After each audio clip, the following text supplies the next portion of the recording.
यह short video में मैं कैसे एक ऑनलाइन बिजनेस स्टार्ट करता बोलता हूँ। यह मीशो है। You can download this Meesho app on play store. आप उसके बाद you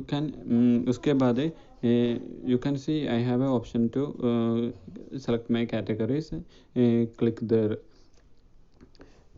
After उसके बाद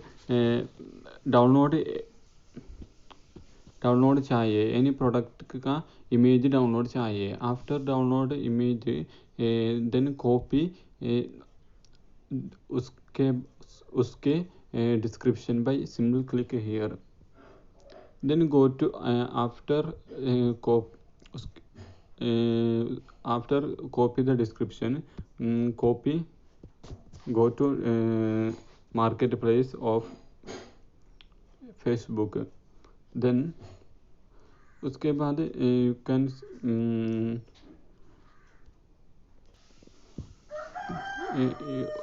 यह पर क्लिक करो, आइटम पर क्लिक करो।